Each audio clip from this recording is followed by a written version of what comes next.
Okay, we're looking for what is the ratio using whole numbers of length to width of a rectangle if the length of the rectangle, I'm going to draw it here, you might consider sketching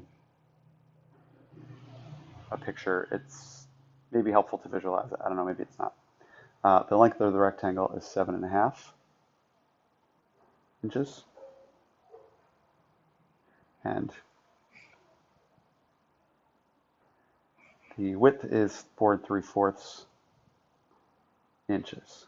Okay, and we want to write it as a ratio, but we want to use whole numbers. So the problem right now is that 7.5 to 4 3/4 has fractions that we need to multiply both numbers by the same number in order to kind of scale up this ratio and get whole numbers. So if you multiply by 2, you could clear the 2 because multiplying by 2 will cancel out the divided by 2 that a fraction is, says 1 divided by 2. But this needs 4. You'd have to multiply by 4 here to cancel that divided by 4.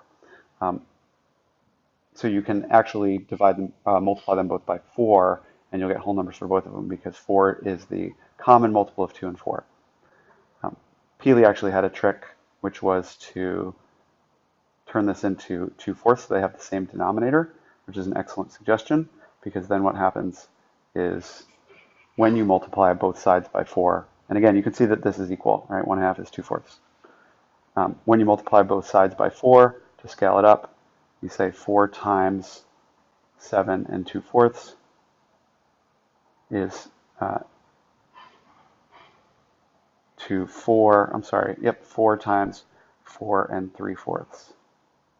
Okay, and we're going to then multiply, let's multiply 4 times 7, you get 28.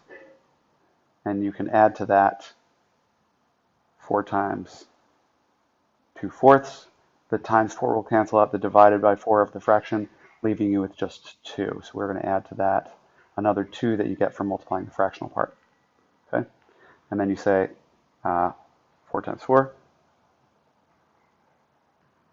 is 16, and add to that what you get when you multiply 4 times 3/4. And as you can see, the times 4 should cancel out this divided by 4, which is the denominator of the fraction, giving you just 3. And then 28 plus 2 is 30. 16 plus 3 is 19. And that is your ratio, 30 to 19, answer D.